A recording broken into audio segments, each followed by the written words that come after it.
Solo Leveling Season 2 has officially ended. But that cliffhanger? It wasn't the end. It was just the beginning of something far greater.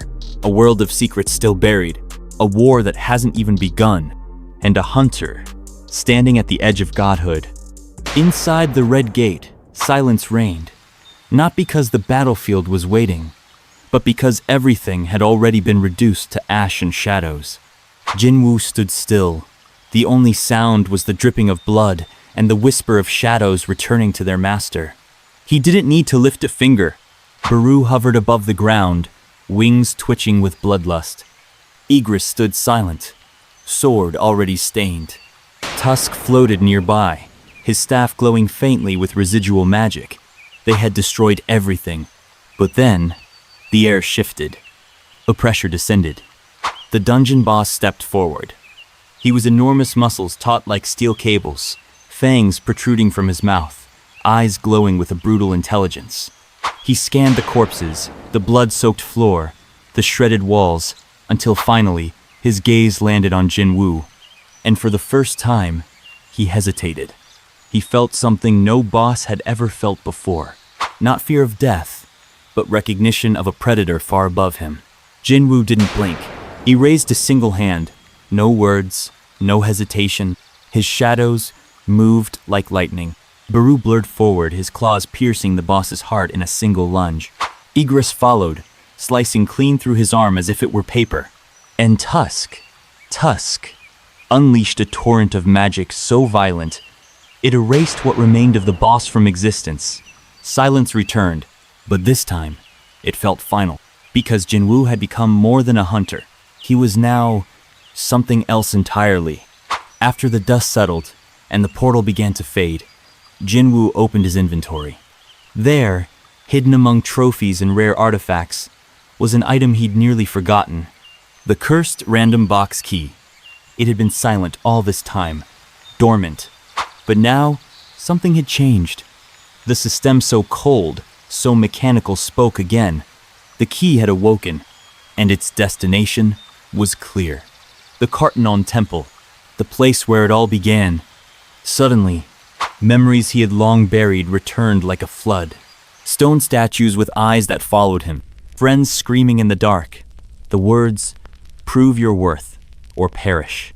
The system had chosen him once. Now, it was calling him back. But this time, Jin-woo wasn't the same helpless E-rank.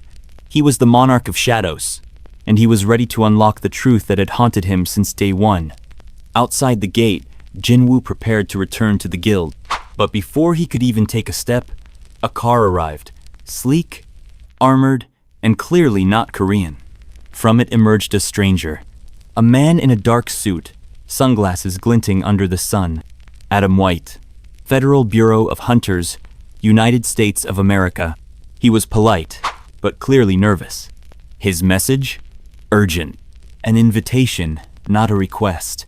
Inside a private jet, en route to the US, Adam spoke. "There's someone who needs to see you. She's the only one in the world who can see what others can't." Her name? Norma Selner. The moment Jin-woo entered the room, she froze. Her hand trembled as she reached for his wrist. And when their eyes met, her scream shattered the silence. She collapsed, gasping for breath, eyes wide with horror. Tears streamed down her face. What she saw wasn't a man, not even a hunter. She saw a king, an ancient presence, something older than time. Buried deep within Jin-woo was a force no human could comprehend. The guards panicked, weapons drawn, guns aimed. But Adam White intervened. "Do you even understand who you're pointing those at? This wasn't just a powerful hunter. This was something the system itself feared." Norma Selner, still shaking, whispered, "He's not human anymore. Not fully. He's a vessel. A shadow without limit. A monarch." The room fell silent, not because they understood, but because deep down, they didn't want to. How do you fight something the gods themselves had to seal away? Far across the sea, in a place buried under ice and death, a different conversation was taking place. The monarchs had awakened. The Frost Monarch, Silid Cold, ruthless, and ancient. Beside him, Yogumont the Monarch of Transfiguration, twisted and malevolent. They watch the world from their dungeon throne. The rulers are getting desperate, Silad muttered. And so is he, the Shadow Monarch. Yogumont hissed. Korea, we must strike there first. But another voice entered the scene, deep, powerful, calm like thunder before a storm. From a rift in space, a man stepped out. Sung Il-Hwan, Jin-woo's father, long thought dead, now returned. He faced the monarchs, eyes blazing. Korea is under my protection, he said. If you want it, you'll have to go through me first. Back in Seoul, the sun rose over a quiet city. But for Jin-woo, nothing was ever truly quiet. He stepped through the gate, cloak billowing in the breeze, eyes scanning the horizon. He could feel it, like thunder in the distance. The monarchs were moving, the rulers were rising, and the world was about to change forever. The war wasn't coming. It had already begun, and in the center of it all stood a man who had once been E-rank. Now, he was the Shadow Monarch, and he was returning to the place where it all started, to finish what destiny had written long ago. The monarchs are moving, the rulers are preparing, and the Shadow Monarch is ready. This is just the calm before the storm. And Jin-woo? He's coming back to where it all began. Back in the present, Yoo Jin-ho sat in the office, fully immersed in his new mission, silencing anyone who dared to badmouth Jin-woo. After the Jeju Island raid and the controversy surrounding Jin-woo's involvement, he was determined to protect both his partner and the reputation of their guild.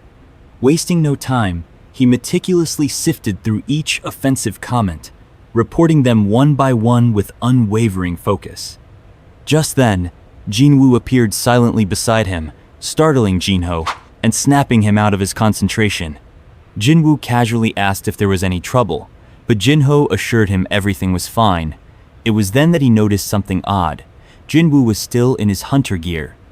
Jin-woo explained that he had just returned from a gate, bringing back high-level magic cores to fund their guild. Hearing this, Jin-ho felt a mix of relief and admiration. With such valuable resources, they wouldn't have to worry about employees' salaries in the future. But then Jin-woo looked confused when Jin-ho mentioned employees. Jin-ho reminded him that they still needed one more member to officially establish the guild. Before they could delve further into it, another issue arose, the guild's name. Jin-woo dismissed it at first as something unimportant, but Jin-ho emphasized that a name would define their identity. As they debated, a knock at the door interrupted their discussion. Jin-ho hesitated, curious about who could be visiting. As he cracked the door open, his eyes widened in shock. Standing before him was Hunter Cha Hae-in. Jin-woo was just as surprised. Someone of her caliber showing up at his office was completely unexpected. He asked what brought her there, and Hae-in, without missing a beat, stated she wanted to join his guild. Jin-woo, puzzled by her request, sought clarification. After all, it had only been 2 years since her awakening, meaning she was still under contract with the Hunters Guild. Surely she couldn't just leave like that. But to his surprise, Hae-in was willing to pay the penalty to break her contract. What shocked him even more was that she expected nothing in return, not even a signing bonus or salary. Jin-woo couldn't understand why she would abandon one of Korea's most powerful guilds for his fledgling, unproven one. Pressing further, he asked why she was making such a drastic decision. Hae-in hesitated, lowering her gaze as she struggled to put her feelings into words. She couldn't admit the truth. After what happened in Jeju, when he saved her from death's grasp, she simply wanted to be near him. But she couldn't say that out loud. Instead, she composed herself and gave a fabricated excuse. She wanted a simpler life. Jin-woo listened, understanding more than he let on. As an S-rank hunter himself, he knew the burden that came with it. However, he wasn't about to let her join just like that. To test her resolve, Jin-woo introduced a guild entrance test. Hae-in was taken aback. There was no mention of a test in the recruitment notice. But Jin-woo smoothly deflected, implying that it must have been an oversight on Jin-ho's part. For the test, Jin-woo announced that she would face one of his summons, his strongest one yet. Despite the unexpected challenge, Hae-in didn't flinch. No fear, no hesitation. She was ready. Without wasting any time, Jin-woo suggested they head to the Hunter Association's gymnasium for the test. As they prepared to leave, Jin-woo realized the gymnasium was quite far from their office. He wanted to see if his shadow exchange skill could transport both of them together. Reassuring Hae-in that there was no need for a long walk, he told her they could take a shortcut, but she had to stay close. As Jin-woo stepped toward her, Hae-in felt a lump in her throat. He was closer than she expected. Before she could process it, Jin-woo activated Shadow Exchange. In an instant, their forms sank into the shadows and vanished without a sound. They appeared at the gymnasium, the lights flickering on automatically in response to their mana. The vast space was brightly illuminated, and Hae-in couldn't hide her amazement at what had just transpired. She took a moment to absorb the surroundings before her gaze finally rested on Jin-woo, who was already prepared to begin the test. Just as they were about to start, Hae-in realized she had left her weapon behind. Jin-woo pointed out that the gymnasium had reserve weapons, although they were mostly for training and not of the highest quality. Without hesitation, Hae-in examined the selection and chose a sword similar in weight and length to her usual one. Once she confirmed her choice, Jin-woo summoned Igris, the best swordsman among his shadow soldiers. While Beru was undoubtedly his strongest summon, Jin-woo knew unleashing him on Hae-in might be too much, potentially traumatizing. So he settled on Igris for this test. Jin-woo explained that victory would be achieved by destroying the summon, and defeat would occur if Hae-in surrendered. To make the fight fair, he retrieved the Demon Monarch's sword from his inventory and handed it to Igris. Without further delay, Jin-woo gave the signal, and the match began. Igris struck first, swinging the Demon Monarch's sword with deadly precision. A bolt of lightning shot toward Hae-in, crackling with immense power. She reacted instantly, dodging with cat-like agility as the blast struck the wall behind her, leaving a deep, charred mark. Jin-woo watched closely, impressed. A lesser hunter would have been fatally wounded if they had even been grazed by that attack. Without losing momentum, Hae-in gripped her sword and charged forward. Her focus was unwavering, and Igris met her head-on. Their blades clashed, sending sparks flying, each strike resonating through the gymnasium. Jin-woo had expected a good fight, but as he observed the battle, he realized he had underestimated Hae-in. Despite wielding the Demon Monarch's sword, Igris was struggling. Hae-in's attacks were relentless, her technique refined and precise. With one final blow, she sent Igris crashing into the wall. The impact reverberated through the space, and Jin-woo knew the outcome had been decided. Before Igris could rise again, he called off the match. But Hae-in wasn't satisfied. She stepped forward, her breathing steady, and questioned whether Igris was truly the strongest summon Jin-woo had. Her gaze was unwavering, as she insisted on facing his strongest one now. Jin-woo hesitated, knowing exactly who she meant. He was concerned she might get hurt, but Hae-in's determination was absolute. She wasn't backing down. She wanted this fight. After a brief pause, Jin-woo agreed, and without saying another word, summoned Beru. The moment the shadow ant materialized, the atmosphere in the gymnasium shifted. Despite the crushing weight of his aura, Hae-in stood firm. Beru, ever loyal to Jin-woo, awaited confirmation of his orders. Jin-woo commanded him to defeat Hae-in, but made it clear that she must not be harmed. With his mission set, Beru unleashed a thunderous battle cry that shook the gymnasium. His blade-like claws extended menacingly from his fingers, ready to strike. Just as the tension peaked, Jin-woo's stern voice cut through the silence, reminding Beru of his command. Hearing his liege's instruction, Beru immediately retracted his claws. In that instant, Hae-in saw an opening and moved to seize the moment. But before she could react, Beru vanished from her sight. An icy shiver ran down her spine. She had seen this move before on Jeju Island. She steeled herself, refusing to fall for the same trick twice. Beru reappeared behind her, his presence looming over her. But this time, she was ready. Her blade lashed out in a flurry of precise strikes. Dozens of slashes cut through the air. Yet not a single one landed. Beru dodged effortlessly, his form unmoving, his gaze impassive. The overwhelming difference in their power became painfully clear. No matter how fast or how precise her attacks were, they simply couldn't reach him. Confusion and frustration began to set in for Hae-in. She couldn't understand. How could he be so powerful? And more importantly, what kind of strength did Jin-woo possess to command a monster like this with such ease? As doubt settled in, Beru suddenly closed the distance between them. A suffocating stench of death washed over her, paralyzing her limbs. For a fleeting moment, she felt as if it was over.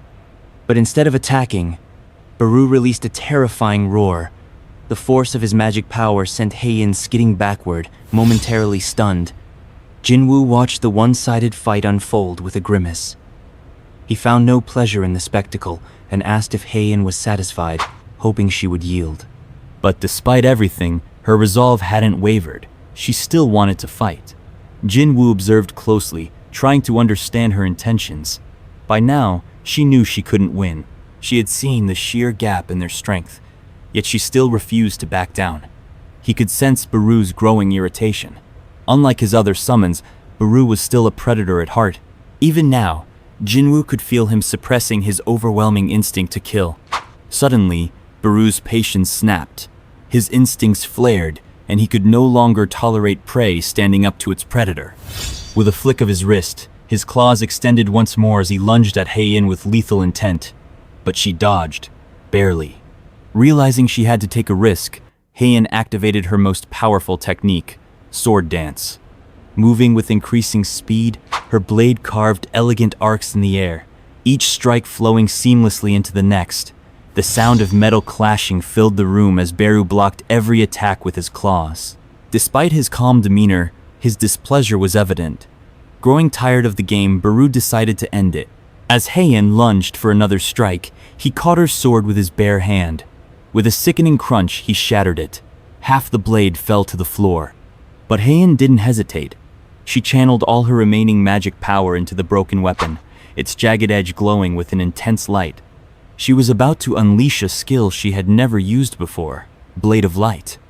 Seeing her chance, Hae-in thrust her glowing weapon toward Beru, who had briefly lowered his guard after breaking her sword.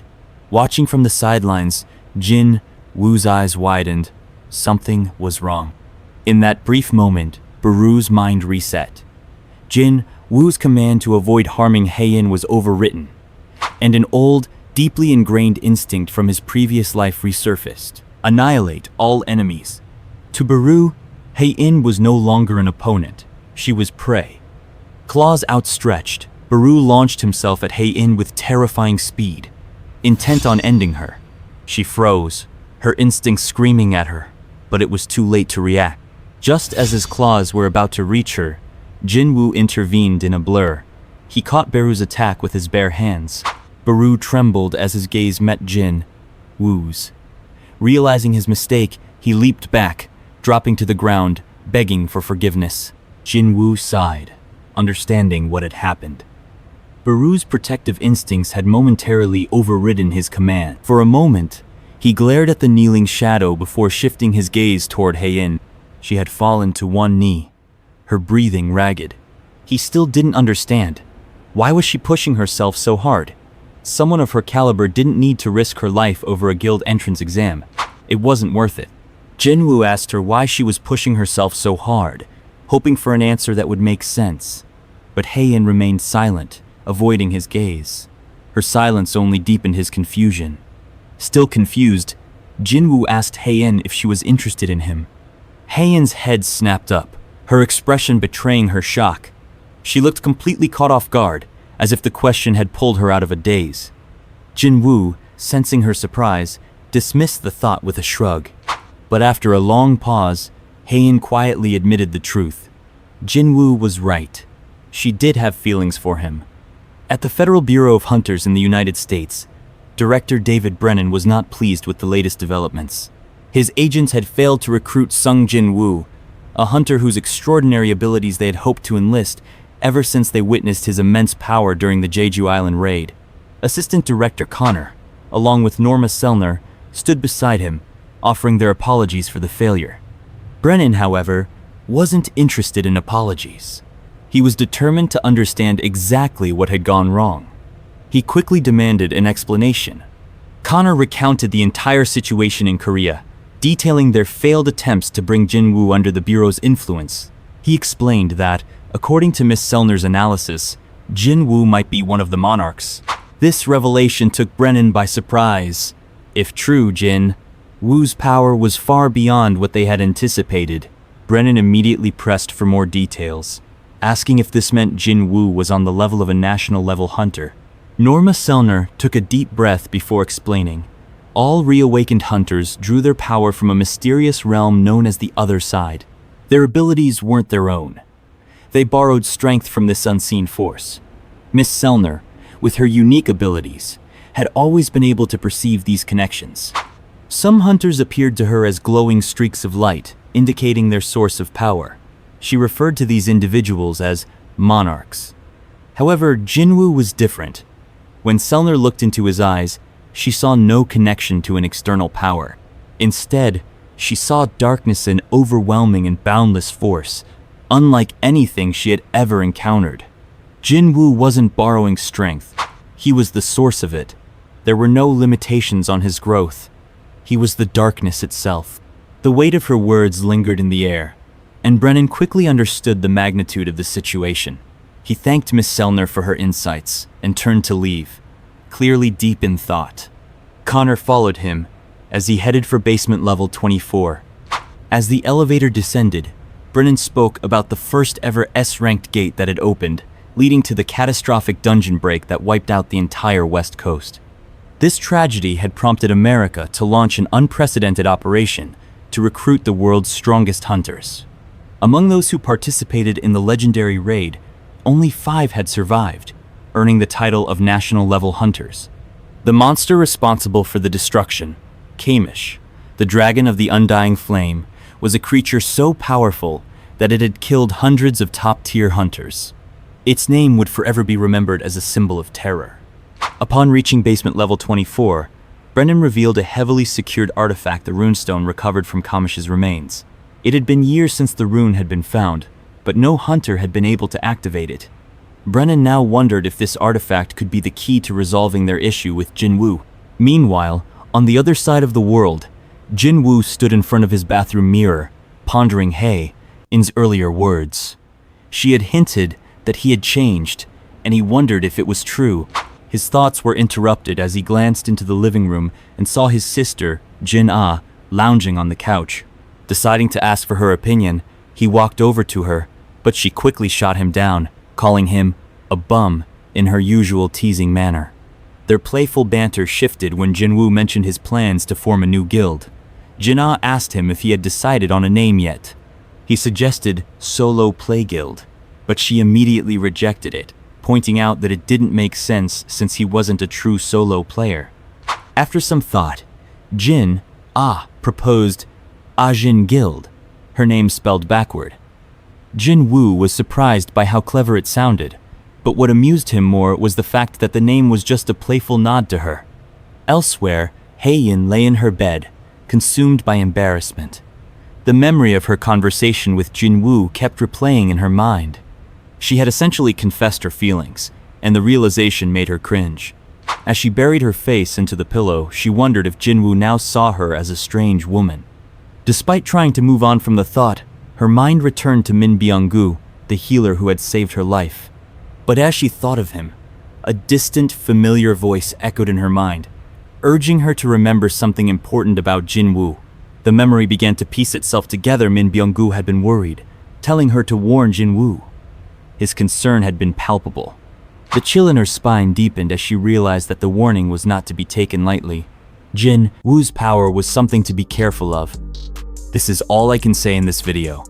Let me know if there is anything you want to say in the comments. Please, like and subscribe for more, and we will continue the story in the next video.